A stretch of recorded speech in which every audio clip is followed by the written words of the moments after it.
So I'm going to start with my first question is what's your overall philosophy when it comes to building and preserving wealth?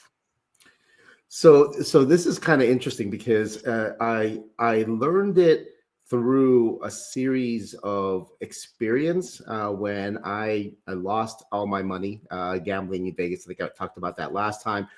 And so I learned it first from like the book context and then actually doing it, and I kind of landed in it. So my perspective is very different now compared to a lot of people, both online but also financial advisors under that label, financial advisors, the people that are series certified, because I call it the 80% of the population. Yep. They tend to go down the road that everyone is serving them in this direction, but it's the challenge is that it's in the same path.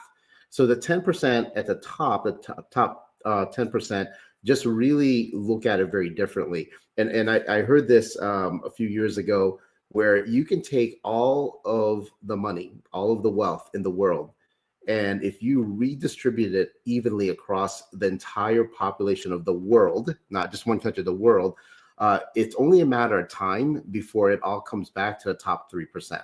Yeah, And that's I've really heard because that. of the habits, the principles associated with it. So when we get to the word preservation, is very different for someone like me versus I think the way a lot of people will hear it. So and I have some very good friends. I got some clients that are financial advisors.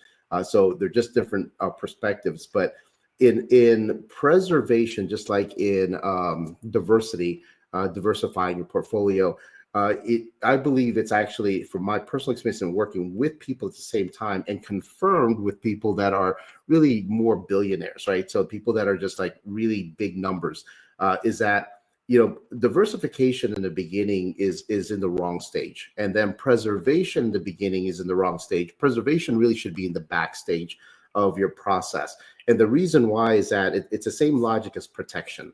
So when I hear a lot of people now talk about protect first, which there's nothing wrong with that, right? So, but that's an 80% mindset.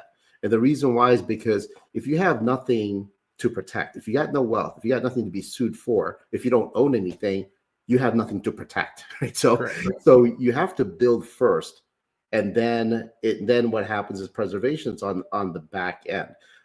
So preserving in the beginning is very inefficient when you're trying to build wealth.